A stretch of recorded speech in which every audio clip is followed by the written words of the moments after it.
Okay. Hello everyone.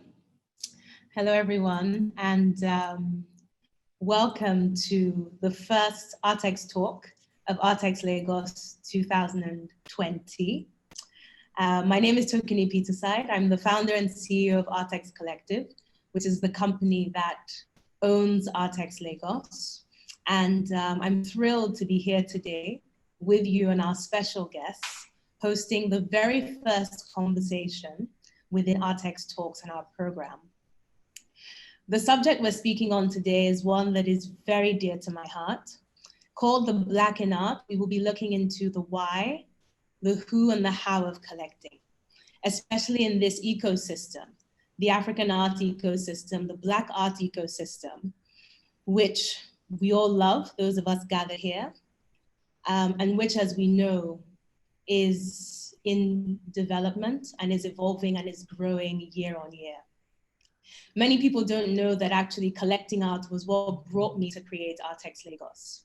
I started my collection in 2008, fell in love with the works of Nigeria's and later Africa's artists, and then decided that I wanted to be an actor within the space to help transition the space and ensure that we can have a really robust ecosystem, not just for us now, but also for future generations.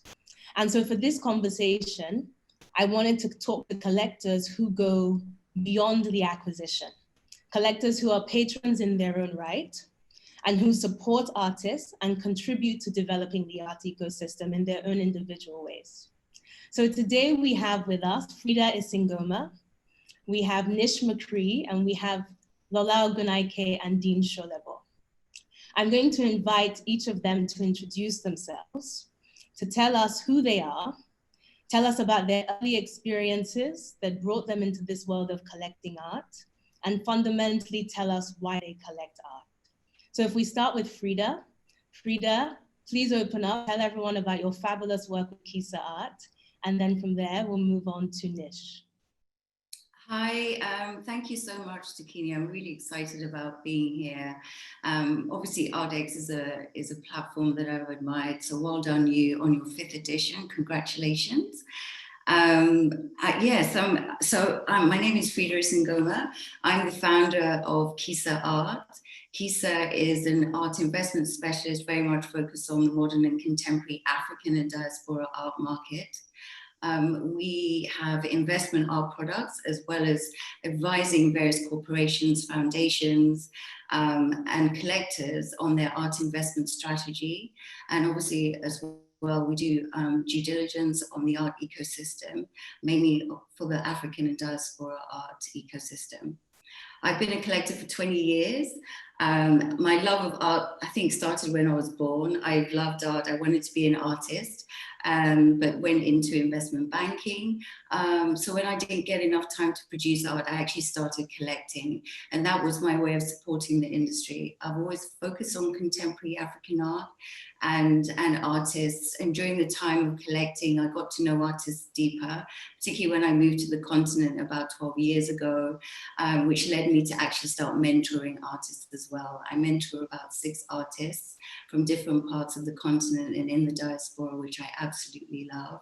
My collection is growing and hopefully will grow much wider as the years go on. Very much in love with art and always have been. Thank you, Freda. Thank you for that wonderful intro. Let's move to Nish, who has a huge smile on her face, because I can see a lot of what Freda was saying resonated with you. Nish, please tell everyone your story and how you've come into this world of collecting art and your early experiences as well that led you here. Great, thank you so much, Tokini. And just to echo again what Freda said, congratulations on a great fair, and really know it's going to be the best year yet. So my name is Nish McCree.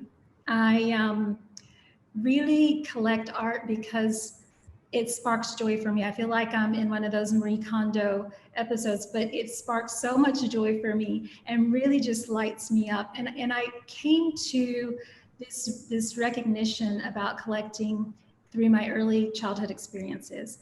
And one is that my grandmother was an artist.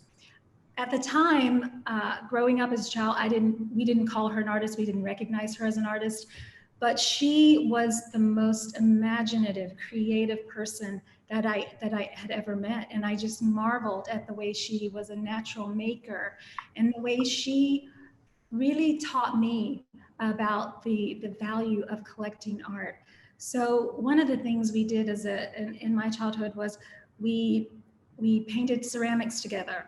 We fired them in the kiln in her hobby room. I went through her drawers of several collections of just things. And it gave me this appreciation of how you could live with everyday objects, not because they were expensive or not because they were, so valuable to someone else, but because they had value to you. And so I really learned that from her and had that kind of endearing experience about art, collecting, and the eccentricity of being a collector, because she was quite, as lovely as she was in our little small town. I'm from Alabama, in a small, tiny town in Alabama. She was probably one of the weirdest people in that town, but she was free in that expression like an artist. And it really made such a strong impression on me. And the other thing early on in childhood was I always had this passion for the African continent. And I mean like LOVE, capital all bold, passion for the continent. And, it's something I can't explain where it came from, but it was so deep. And I realized over time that as I grew up, I was merging what I learned from my grandmother about art, about collecting, about living with beautiful things, with that passion for the continent and learning the newer narratives that I wanted to discover about the continent, not those that were, coming out of the 80s, but that were rich in culture and creativity and design. And so really it came together for me when I was able to marry those childhood, those loves, those early curiosities. In 2013, when I moved to DC, met a prominent African-American collector and just really set off to start down the path of seriously collecting art. And from there, it's just been, uphill, and I've just enjoyed it all the while. Yes. Thank you, Nish. That put a huge smile on my face. A story I've told a lot is that my journey with art began with my mother, very much so in my childhood. But anyway, today's not about me, it's very much about you guys. So let's move to Lola, Ogunnaike, and Deen Solebo, who are here because they're a couple that first I love and admire very much. And I love their story of how they came to start collecting art together. And how I love seeing them running around Artex Lagos like we were last year, and Lola saying, Deen, stop talking, we got to buy this now. That made me laugh so much. So I'd love for you guys, please, to tell us about your journey, how you came to collect together, and what experiences brought you here.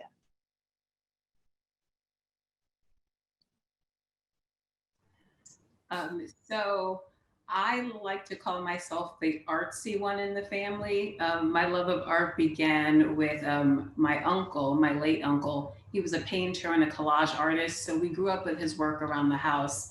But it wasn't until I got to college and took an art survey class with a very eccentric professor named Senora Gasman that I really fell in love with art. She was wild. She loved thick, chunky high heels. She'd run around Paris and Spain, and she'd tell us all these stories about her friends who were mistresses of Picasso.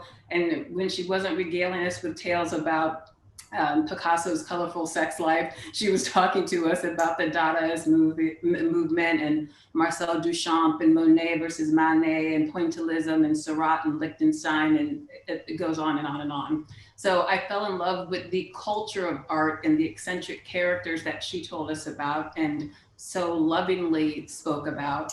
And I think my relationship with African art in particular developed after graduate school. I was born and raised in Virginia. I'd never been to Nigeria before. I'm Nigerian American. And so I decided that I was going to have my back to Africa moment. I was going to go to Nigeria, going to take about 2 months off. And so I lived in Nigeria for 2 months, discovered Nikkei Art Gallery and discovered Lekki Art Market, spent all of my money and all of my time in those two places. And that's really when collecting began for me. I like to joke with Deen that when we met, his idea of fine art was vintage Tintin posters. That's right. One of which we still have in a bathroom. So he hasn't completely abandoned his roots, but he has come to appreciate fine art and I would argue that his tastes now rival, or his passion for art now rival mine. And his interest in it, I think, has completely, I don't know, it's kind of morphed mine in a way. Now he's sending me things on WhatsApp and images on Instagram, and he sits on boards of art museums and galleries, and he actually has a more experimental attitude towards art. I tend to play it safe. He's more into the avant-garde and the experimental. And so we often now find ourselves having sometimes vigorous debates about what will enter into our collection, vigorous, passionate debates. But the word passion is something that is fundamental to our relationship to collecting art. We are both extremely passionate about it.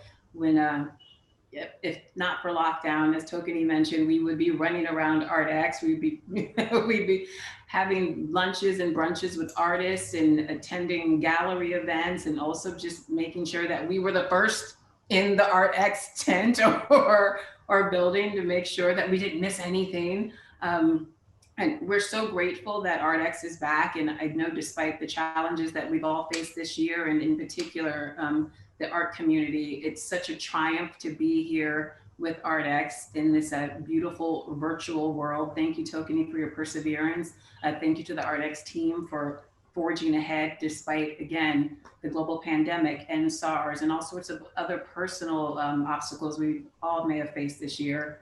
We're here and we're happy to be discussing art. Deen, would you like to chime in now? Yeah, no, I will pick off where she left off in saying, Tokini, I think the ArtX team has put together a fantastic presentation, a digital presentation. As Lola said, I know it cannot have been easy after 4 years of doing it in some very wonderful locations. But I think for everyone who's on this webinar, you owe it to yourselves to go through the entire digital experience that ArtX is this year. It's quite fantastic and it's very well done. So congratulations to you guys. So yeah, Lola is right? So my idea of art, I did have some very early exposure because I had a friend whose father was a very big collector when I was in secondary school, first 3 years of secondary school. I had a friend at the time, Mario Mai, whose father was a big collector. And what made him particularly very cool was every 2-3 months, he would switch out all the art in his house and bring in new pieces. And I couldn't quite articulate why I liked it. I just thought, good colors on the wall always made the place look so fresh and so cool. Anyway, yeah, so that was the end of it. And Lola is right. My idea of art after that was, cartoon, illustration. So Tintin, Asterix, yes, absolutely. That was my, that was my idea of what art was. I mean, why not, right? The simpler, the better. And then, of course, as Lola said, she's quite exposed to this world, right? So then she would be the one pointing out the complexity of various works and how difficult sometimes those are, how much time the artists spend in creating these works. And that then made me start to think more about art actually from her point of view, right? So the way I started to think about art more and more was, will Lola think it was complex enough? Was it interesting enough? Did she really believe the artist has spent a lot of time creating this work, And then I'm like, yeah, I think, if I like it and I can convince myself that she would probably think as highly of the work based on those parameters, then maybe it's worth a purchase. And that's how my art thought process has evolved over time. It really is living vicariously through her. So that's it. Otherwise, I'm in finance, energy finance in general. We're into energy infrastructure. So art for us is a very nice passion that we pursue on the side. I also sit on the African Artists Foundation board, where I try to assist our very dear friend Azunwa and all his great initiatives in that foundation, which we can talk about later. But in any case, that's us in a nutshell. Awesome. So really quickly, I forgot to mention that I'm a journalist, and so I write about a number of artists, and Deen and I have been together for more than a decade, so I'd often have to drag him with me to art events, and he started meeting these really cool, eccentric, artistic, wildly inventive characters that I was running around with in New York City, and he came to find them a little more interesting than his finance people. This is true. And now he's fully immersed in this artistic world as well. And so it's, again, we've definitely rubbed off on one another. I understand the term ROI, return on investment, and I've taught him about pointillism. So there you go. Exactly.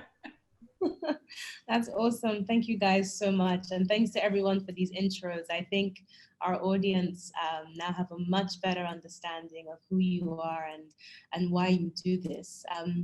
So let's go into our conversation. I'd like to start by asking Freda, because Freda, you've talked about Kisa art and the work that you do. And this work, to me, so obviously first springs from a place of your love for the arts and your love for the African art sector. And to me, when I listen to you speak, I see someone who really believes in the role of the individual or the collector to support and develop an underfunded art ecosystem. Very much. I'd love to ask you about that role. What you feel that role is for the collector in our ecosystem, and to share any additional thoughts you have on that subject. Yeah, I mean, collectors play an important role. When we think of collectors, you know, we've been made to think of these guys that have, you know, a sort of a deep art history background or knowledge of various movements in art, but really it's us, you know, particularly in the Africa space where it's emerging and it's beautiful. We're seeing all these artists sort of come out and be open about the work that they're producing, and also respond to different things that are going on in our society. I mean, we're so lucky as collectors of African and diaspora art because our culture is evolving in real time. It's actually evolving now. And that makes it more dynamic than a lot of the sort of European art scenes that I've seen. And collectors have a chance to really get involved in all sorts of ways. I mean, when I first started getting involved as a collector, as a patron, it was really just getting to know artists and getting to know what their needs are. And that's why I started mentoring. So collectors can get involved in mentoring them because artists need that support in many ways, whether it's just, you know, having somebody that motivates them or having someone show them the business side of art that a lot of artists don't know how to do. So we literally can do that and support the industry and the ecosystem to grow from that way. What collectors are brand ambassadors for artists as well. So it's not just for your collection, but it's for artists in the art market in general. So it's great seeing collectors put their collections on social media. That's a way of supporting the artists as well, and really putting the narratives out there from an African point of view. Because a lot of why I personally collect is because I identify with the pieces, whether it's myself as an African woman, myself as a Black woman, within a Western space, or even whether it's culture. And that's what draws me to artwork. So even myself explaining why I bought a certain piece is even helping to get some of the artist narratives out there as well. So collectors can play many forms. I mean, at some point, I think, particularly with the ecosystem and what I do with Kisa, it would be great for us to start forming more collective ways of patronizing the arts in Africa and supporting some of our institutions on the continent, because a lot of our art is validated outside of Africa.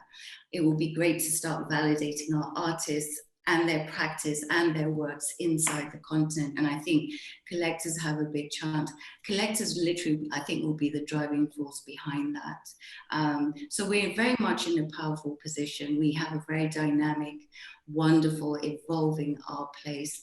And I think we should also feel part of the growth of that market. So we need to collectively get together with artists and build that ecosystem together. Thank you, Freda. I mean, as you've spoken, it led me to think about so much, because the role, as you described, is not only vast, but it's so important, especially at this time. And you've spoken with such passion about the African art market and the African art world. I know, though, that this year has invited a lot of us to think about the context of the Black art world. And I know that that was what Tayo had in mind when she was labeling this talk, The Black in Art. And so I'm very curious to hear what Nish would have to say on this issue, because Nish, you know, you're African-American by origin, grew up in Alabama. And as Freda, myself, Lola, and Deen, you've had a lot of exposure to the African art world.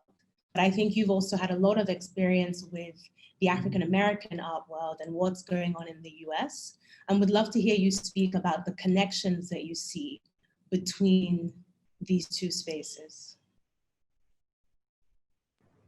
Sure, no, thank you, Tokini. And I think, you know, it's easy to actually see the common thread. And I'll start at the beginning of your question and just highlighting what we're experiencing with the pandemic and this kind of collective moment, and sort of stretch that a bit further to say, if you think about the Black Lives Matter movement, and you can sort of contrast that or parallel that with the global violence against the Black body that we've seen around the world, you really can easily sort of make the connection on a continuum and see how shared our experiences are, even though we are very diverse in our histories, potentially in our cultures, in our place of origin.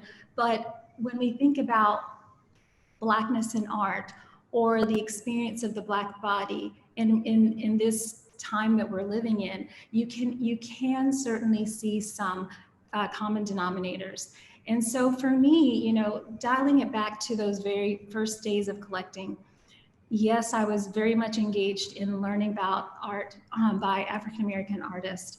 And early collecting was with work from the diaspora. And I think because of what I said in my intro, that interest and that passion for the continent, and it's always been there. So it's always been a natural next step to think about, okay, well, what's going on with contemporary art made in Africa? Why don't I then look within that space and see how it can help me build a collection that tells a narrative that both translates my Black culture from the United States and from my tiny little town in Alabama to my lifestyle and lifelong dream of living and working in an African country, and including having an African husband and hopefully one day Ghanaian children. So, you know, it's for me, I think of it as a continuum of representations that are so connected, because the theme of the Black experience, and when I say the Black experience from a global perspective, I do mean the diversity, the richness, the difference, and that is always a common sort of piece of it. But at the same time, you see these things that are really different because every country is different, every culture is different, language, all those influences show up in what we end up seeing in the creative expression of the artist. But having that range of expressions represented through place from people from the diaspora, as well as from artists on the continent, I think just brings such a richness to the collection. And it also says, as Freda mentioned, collectors have a role in helping to expand and support, especially emerging artists. And, you know, artists from African countries, especially who said, you know, I want to do this for the rest of my life. the collector base is still nascent. So it's up to us to sort of be behind those practices and supporting. So for me, I was able to make that leap rather easily. And I think because of social media, you see the influences from all over the world. So you can see that continuity in the collecting, but I think other people see it in the images that they're experiencing even online. We're a global world, but it's made smaller. Yeah. Yeah, thank you for sharing that, Nish. Thank you for sharing that. I think we've been invited to think a lot this year about how we move through the world and how we embrace the diversity of cultures and experiences as you've described. And I also love what both of you have spoken to about the nurturing relationship with artists that's needed across the board. Obviously, this is something that we know people speak of in every art market, whether we're looking at the African art market or we're looking elsewhere within the world. And Lola and Deen, I know, Lola, you've spent a lot of time living in the US, shuttling back and forth. I'm pretty sure that has led for both of you to have relationships with very interesting artists across both sides of the divide, and perhaps even other parts of the world. And I'd love for you to talk to us a bit about some of these artists that you built these special relationships with, whether they are within your collection or not. But it'd be really great to hear about these relationships that mean a lot to you and that you value. You go. Well, I do want to answer that question, but really quickly, before we speak about that, I want to talk about, we also feel like our role as collectors is to nurture, especially young emerging talent. I just had a conversation with 5 young artists in their 20s, and we spent nearly 2 hours just speaking about our personal journeys and our own relationships with the arts. Our parents' initial refusal to allow us to pursue careers in the arts. Some of us were told very early in our lives that we were going to be doctors or lawyers or business people, and the idea of running off and doing something as wild as being a writer in New York City wasn't necessarily well received by some parents. Not saying that my parents, but some parents. And I found that when I was having this conversation with these young artists in their 20s, many of them were having similar conversations with their own parents about pursuing careers in the arts and pursuing their passions. And they were also receiving flack from some of their contemporaries who were saying that they were not focused, or that they should be focused on something more substantial and less sort of esoteric and flighty as this world of art. And it was shocking to me that this conversation was still happening, given the fact that we have seen successful African artists and artists of African descent across the diaspora. And because of social media, we are exposed to more people who have done well in careers outside of business and finance and engineering. So I just assumed that those conversations were not happening and parents had become more lenient. And while that is the case, these kids informed me that there's still that conversation that's happening. And so for me in that moment, my job was to assure them that, one, they are all extremely talented, but two, pursuing a career in the arts is something that is worth doing, because one, you are not only allowed to live a life filled with passion, but you inspire others who are watching you to do the same. I think it's important for Deen and I to both pursue things that interest us and to be public about the fact that we enjoy collecting and we enjoy art collecting, because it inspires other people to either do the same or to become intrigued about what is this thing that this couple is so passionate about. And we would encourage others to at least explore the world of the arts, because we found it to be extremely enriching. And so I am always team, don't listen to your parents, go for it. Run away and join the circus like I did. Your life will be more enriched for it. So that's where I stand on that front. Deen can talk about some of the artists that we love. Deen was actually one of the first people who introduced me to Madupe Faduba. He had happened upon her work at an exhibit at Temple Muse. He was in Nigeria, I was in the States. He calls me and says, I've got to check out this artist. He sends me pictures from her exhibition. I fell in love with her work. He purchased a piece that night. We subsequently met her at ArtX in 2018. That same evening, we met Cyrus Kiviru, whose work is up there, and we met Alami, who's one of the first pieces, who's an artist, and he was the first piece that Deen gave to me as a gift. And I was like, oh my gosh, this is really happening. This is such a beautiful piece. And so we met those three artists that evening. Immediately fell in love with them. We, again, loved their work, but hadn't met them before. It's one of the, I think one of the more special things about ArtX is that you can happen upon artists who may have who may already be in your collection or who you're aspiring to collect, and you can have conversations with them.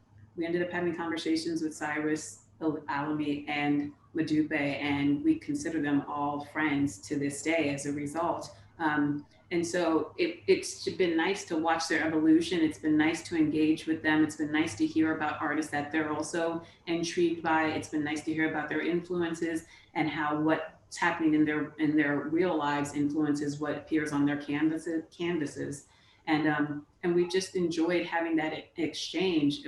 These are artists that we admire and respect, and we've just found the process of getting to know them, in addition to watching the evolution of their work up close, very enriching. Yeah, I mean, I think, so yeah, just come back to this concept of Black in art. I mean, I just think Black art fundamentally is very rich, very dense, almost infinite in scale and scope, right? And is intrinsically valuable, especially to us, right? So in a place like Nigeria, I do think, actually Nigerians appreciate art, and we have different ways of patronizing the arts. Sometimes it's just in going to museums, going to shows, having some value for antiquities, and of course also buying. There's a vibrant collector's market here. It's small, but it's nonetheless, it has some reach. And that actually fills me with joy, because I'm always happy to see that at least Nigerians support their own artists. And Nigeria, I think, is one of the most diverse places on the continent when it comes to art creation, with respect to every other country around. And so it's very easy actually to patronize artists here. And of course, artists generally need love, right? They need patronage. They need people to either buy their works or tell them how nice those works are, to see the works. To celebrate the works, exactly, in any way, shape, or form that you can. And so I think, as Lola suggested, we fundamentally just like artists. For me, it's great escapism anyway from the dredge of what I do on a daily basis. So I find the world to be intrinsically more interesting than my own day-to-day humdrum. So, and that's one of the reasons why I joined. I was glad to join the board of African Artists Foundation, because the very ethos of AAF is to patronize and to encourage artists, African artists especially, and they nurture them, they bring them up. Many of the very big names we have in the art world of African descent are essentially folks who are alums of various residencies and various programs that AAF has sponsored over the years. And I think it's a fantastic cause.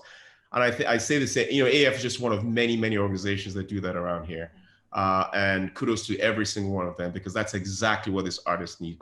And it's because of those kinds of works, because of that type of nurturing, because of that type of patronage, that we're now seeing African art essentially ping all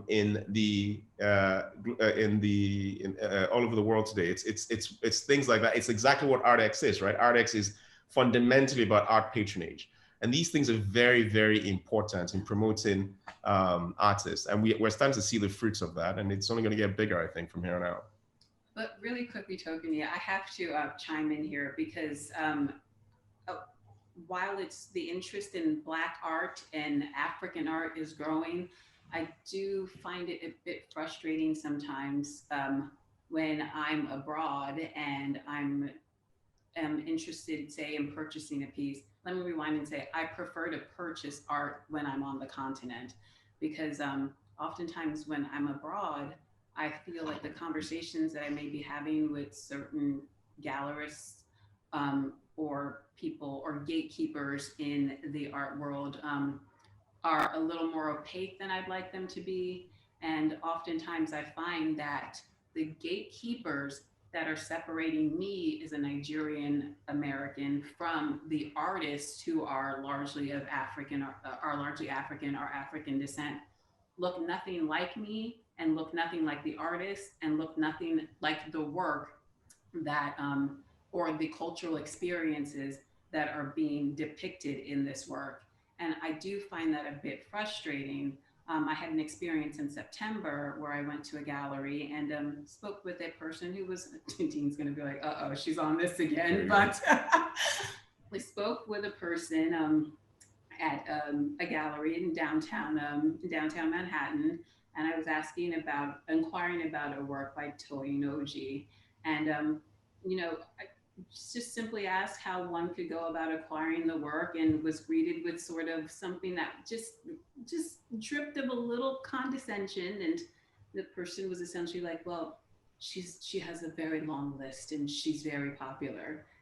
And Freda's laughing because I wanted to respond like, thank you for letting me know that the Nigerian American artist is very popular. thank you so much for the education. And my sister was there and we both left feeling deeply unsettled by that. And one of the conversations that we had over dinner that night was essentially that you have a number of, again, Black artists of African descent, whose work is being purchased by people who look nothing like them.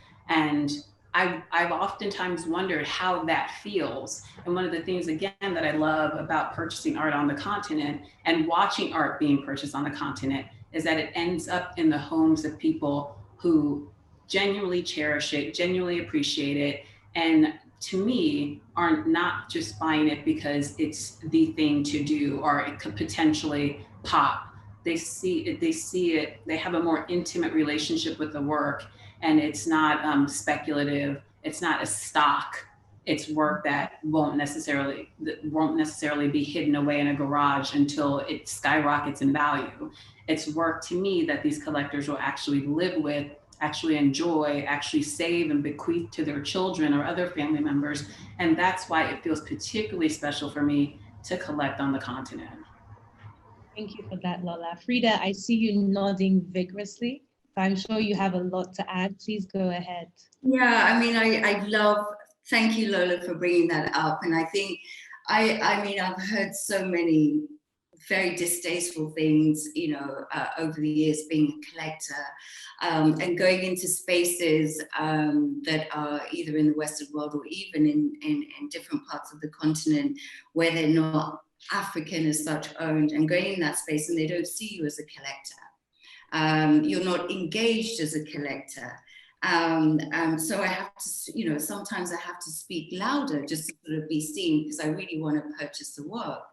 And I find it really condescending that, you know, for ourselves, particularly, you know, as African collectors, we're not seen. And I've been at dinner parties where I've actually been told that Africans don't collect art.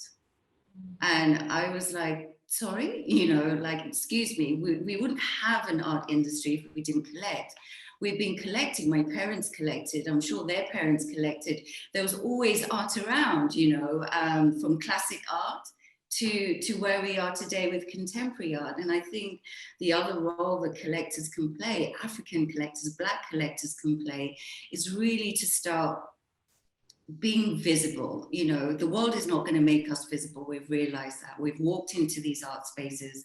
I recently went to an exhibition of a Nigerian artist, absolutely incredible. And I walked in and I said, how much are the pieces? Now, I've collected her work before. And they said, oh, it's sold out. And I was like, but that's not what I asked you.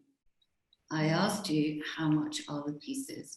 So our visibility is all of zero, but we need to collectively be seen. We need to go out there as collectors and really play our part in actually getting ourselves seen, but also getting the artists seen.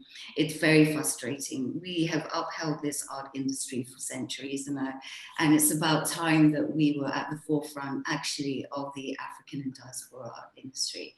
So I wholeheartedly agree with Lola. It's deeply frustrating. It's easier to collect on the continent, but why should we? We've got incredible artists who are in the diaspora who also need our support, but we're left out of the purchasing of these artists. So we support them when they're at the low level, but this development of these concentric circles, it was pre them being taken over by Gallery in the West. So now we can't collect them anymore. I think needs to stop,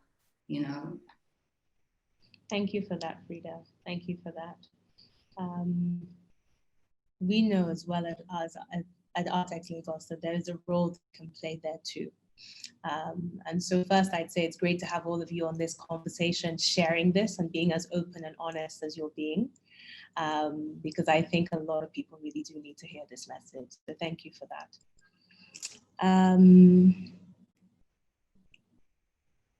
I would like to next, so I'm just looking at the time because we have about 15 minutes to go. I'd like to speak to Freda a bit, actually, about the parameters of your collection, because you've spoken now about artists whose work you've wanted to acquire, whose work you've wanted to have, and some of the frustrations you've experienced, but also the warmth you've experienced across the continent.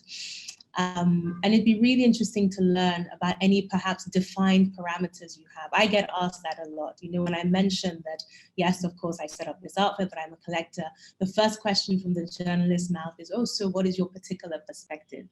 And I wonder, anyway, I'll leave you to answer the question. You are the speaker, not me today. So over to you, Freda.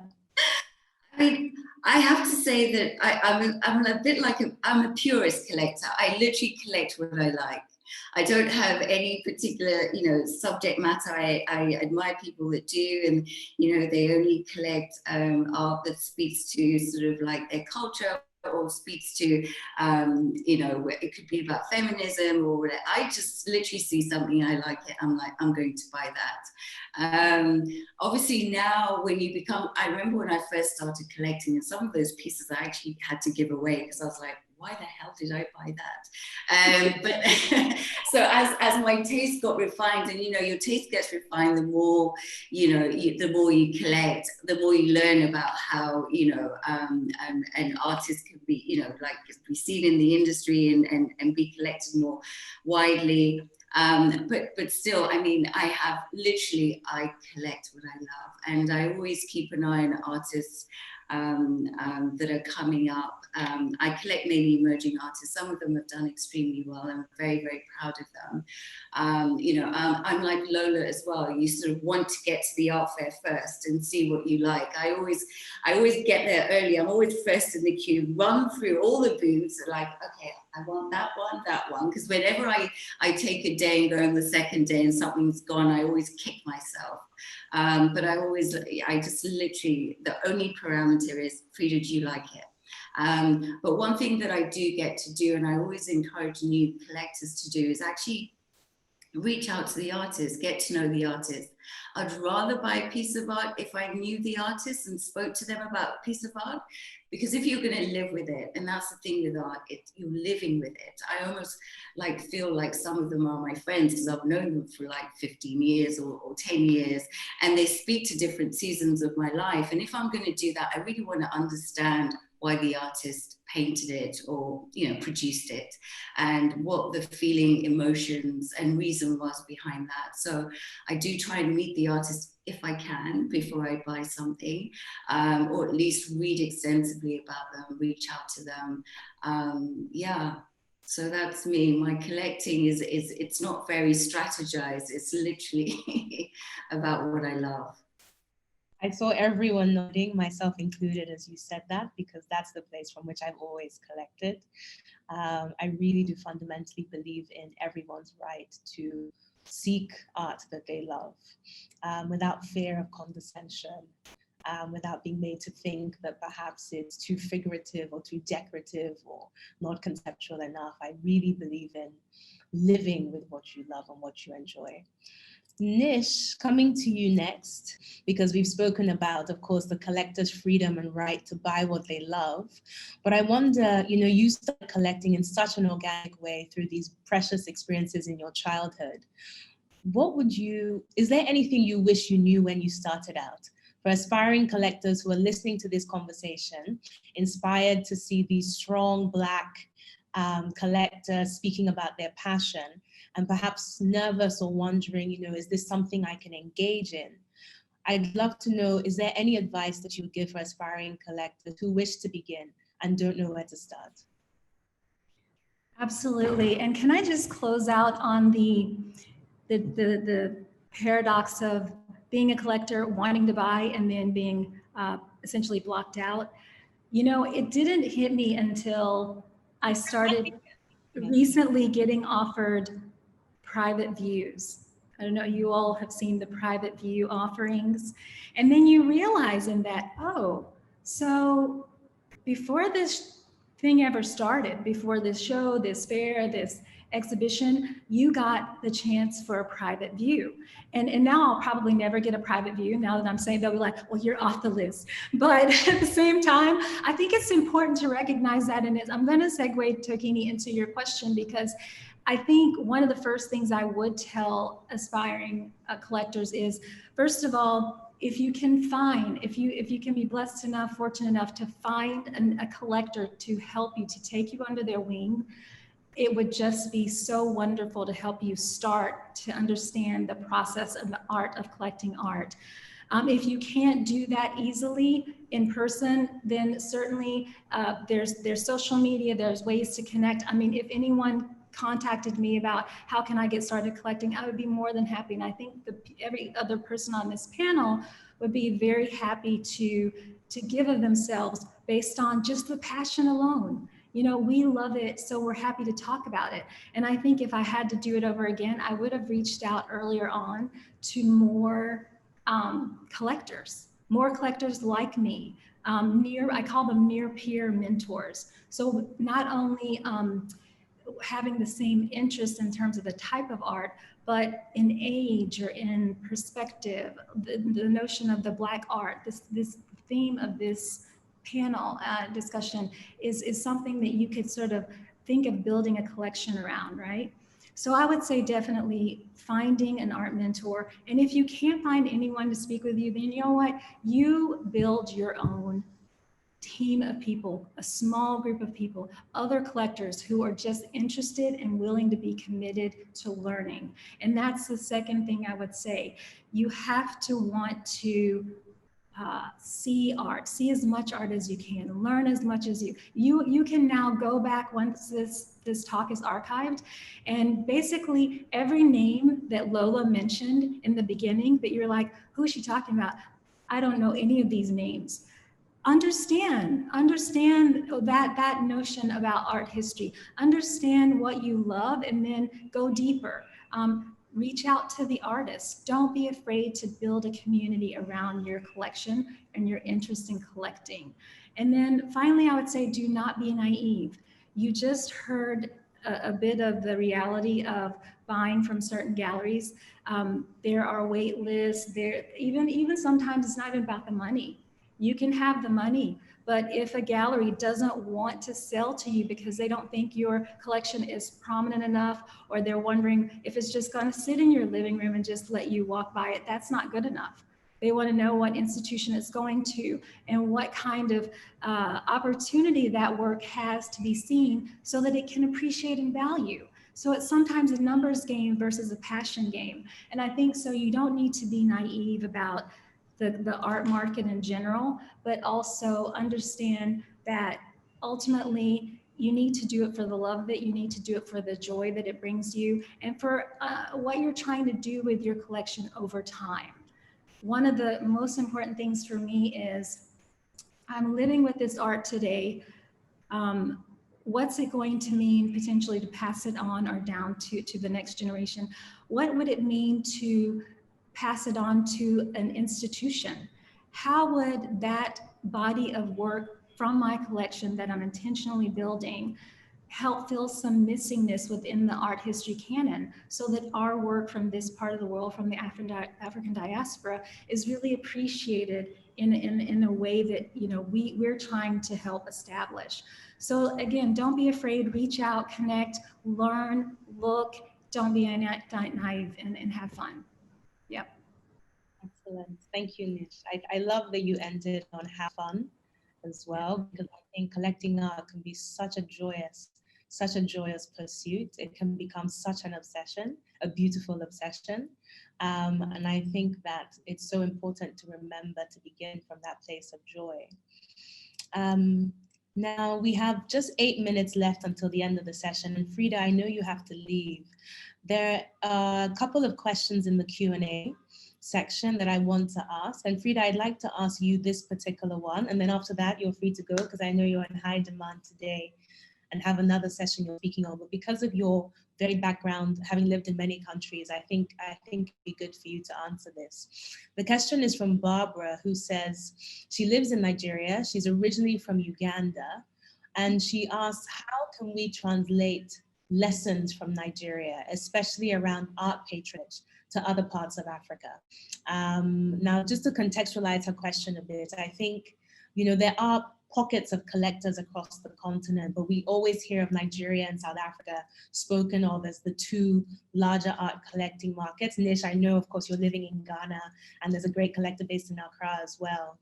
But Freda, I wonder if you had any insights to share there on this question that Barbara has asked.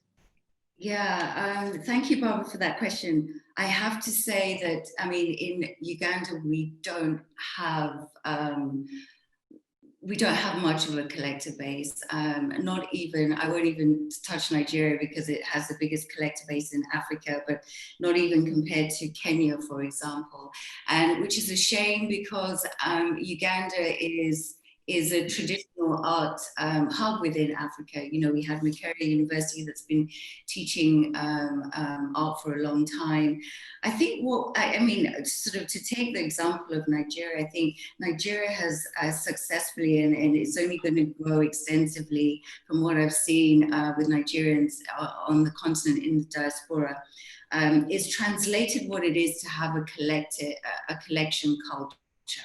And particularly with platforms like ArtX, which is incredible. It gets, you know, art seen by a wide majority of people. It's open to everybody to start to understand art, but also collecting. I think what we need to have definitely in other African countries and other African art hubs, you know, there's Kinshasa. It's not just Joburg and Cape Town, but there's also Harare. There's a great institution there, obviously with Accra. There's Makal, and so that's Marrakesh as well. And Addis is building. I think what we need to build along with our artists growing within those countries is really start to be able to talk about the collecting and support the institutions, but also the galleries on the ground. And it's a case of education. It's just education. How do you start collecting? Just collect, you know. There's some collectors that come to me and say, oh, Freda, I couldn't be a collector. I'm like, do you have 4 walls in your house? And they're like, yeah. I'm like, well, then you can easily be a collector, because that's all it takes. And I think it's just making it, as Nish said, fun, making it accessible as well. So it's just communicating and educating on really how simple and easy it is to be a collector. And I think we need to do that in more African countries. Thank you, Freda. I'm wondering if you wanted to zip out now, because you have your other call in 5 minutes. So just to say thank you so much for being with us. I'll ask a couple more questions to Nish and Deen and Lola from the Q&A. But thank you so much for your time. It's been great having you, and enjoy the next talk. Thank you so much. Thank you, everyone. Bye. Bye. So if we go to the next question, and this is actually one that I think Nish, Lola, Freda spoke so passionately about, which is this idea of wanting to collect work by artists of African origin, but whose work is guarded by gatekeepers. And Papa, our dear friend here, asks, how can we also let those artists themselves understand that it's important for them to be collected by African collectors? Or is that not realistic in the marketplace? I wonder if there's anyone who thinks that they would want to answer that question, because it is quite a thought-provoking one. Yeah, I see Dean's mind kind of churning through, and I wonder if anyone has a response. Yeah, I mean, so hopefully the average artist just wants people who they feel will appreciate the work to buy the work, right? And that appreciation can come from a place of passion. It can come from a place, in fairness, of a speculator who's thinking, you know, this name is pinging, and therefore I should probably put this in my collection. That's fair too. I mean, there's something to be said for that type of collector. We all make the world go round. Now, to the extent that there's a particular artist who's being discriminatory as to who or what type of collectors are collecting their works and prefers, you know, more of the, you know, established collectors, so to speak, and who typically are of Western backgrounds, Western origins. I mean, I'm not necessarily trying to convince that artist that I should have your work, because with all due respect, there are a million fantastic artists out there. So if I can't have your, Lola's laughing because I've had some, you know, I've had one or two artists who just got a bit salty because, you know, some transaction went a way that just wasn't quite the way that they've liked it to go. And they're just like, okay, well, that's fine. I don't have to get along with every artist, with all due respect. And I don't have to have I don't have to have every great artist work. I'm looking to purchase those artists who would appreciate me buying the work, right? But again, the good news is most artists, insofar as you can somehow establish a real value for that work, a real appreciation for that work, typically are okay with you purchasing that work. Sometimes they're in very high demand and you have to distinguish yourself, you know, with the help of the gallerist or whoever the agent is, better than most. But again, I don't, you know, I'm not trying to overfight this matter in that respect. Yeah, I understand that. I mean, even speaking to Papas, and I can chime in here a little bit, because since the very beginning of Artex Lagos, one of the things we've done is celebrate keynote artists. These are artists whose work sometimes are not being brought into the fair by galleries, but artists of African descent, such as, you know, Ellen Atsui, Njideka Akunyili Crosby, Yinka Shonibare, Wangechi Mutu, artists whose works are, or Yinka Shonibari's works have been sold at the fair, but artists whose works are not yet necessarily sold at a fair, but who, by virtue of their connection to the continent, we know it is important for our collector base and for our general broader audience to engage with. And what we found through these encounters and these conversations is that these artists are actually becoming ambassadors themselves for the scene that is on the continent. Wangechi was our keynote speaker last year, and she had phenomenally marvelous things to say about what we had done. And I'm so moved and so touched, because what that then does is that it opens up an understanding globally of the fact that there is a scene here. It is one that is growing, it is thriving. It has much more scope for growth, obviously. But I think that if we can have more of these artists engaging with and understanding what we're doing on the continent, then over time, those uncomfortable conversations that have been had will diminish. That is really my expectation. And that's what I aim to see. So it's 6 o'clock now. I'm going to ask just one more question to the three of you so that we can jump off. And it's very simply, in a simple statement or sentence, 1, 2, or 3, your dream or aspiration for the world of African art and art from the diaspora. If we start with Nish, and then we'll move to Lola and then Deen. Yes, my dream is to see the arts and culture sector be so much a part of the investment strategy of our countries that it becomes a way of bringing more economic development to the continent. That is how strongly I feel about an investment in arts and culture. I've written about it.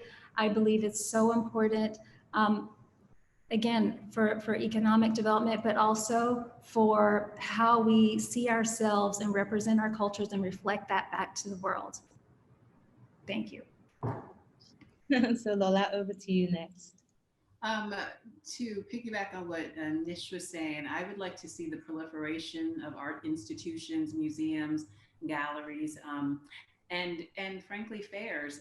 I think what ArtX has proven to the domestic audience and to the world at large is that we not only have a thriving art community, that we have a community that is worth supporting, be it financially, or attention being paid, and we are true global players when it comes to this art world thing. And so I would like to see the continent accorded the level of respect that it has long deserved. We didn't have a chance to discuss this, but and this can be a later conversation, but the idea of having works returned to the continent is also very important to Deen and I. And so works that may have been either taken or stolen or borrowed and never returned, I would like to see the repatriation of African antiquities back to the respective countries on the continent. In particular, though, I'd like to see the Benin bronzes returned to Nigeria. Again, that's a conversation for another day, but that would be something that would be quite ideal to the both of us. And I know conversations about that are being had. And I know that there's a concerted effort being made across the diaspora to make that a reality. And I hope to see that happen within the next few years, and certainly in my lifetime. Yes, I think it's definitely on its way. The Benin Dialogue Group in particular is doing some exceptional work with exciting plans that they've already announced. Well, and we hope they will announce in an even bigger way soon. Thank you, Lola. And Deen, your closing words, your aspiration for this world of art from Africa and the diaspora. I mean, I think both Nish and Lola have said it perfect. It's about growing the modern and contemporary art space in Nigeria, in Africa in general, and also restitution of antiquities. That's the future. But the future is now. It's happening before our very eyes. And once again, we're grateful to the likes of ArtX for pushing this agenda aggressively and with fantastic results. So, you know, I think that the future is very bright for African art in general. Thank you, Deen. Yes, I'm inclined to agree. The future is bright very much for us all. So that concludes our session. I'd like to thank you all so much for joining me. Nish, thank you for taking the time out of your busy day in Accra. Deen and Lola, thank you for sending us and giving us your love from Lagos. And to everyone who has tuned into this conversation, if you sent in questions that weren't answered, I do apologize. Our panelists were just so engaging to listen to that I thought it was good for us to hear them speak as openly and warmly as they wanted to. And of course, the conversation continues. So this is our first conversation for ArtX Talks, part of ArtX Lagos 2020. There will be several more, and we look forward to joining us in the coming days. Thank you very much, everyone, and take care. Thank you. Thank you. Bye-bye. Thank you so much. Thank you.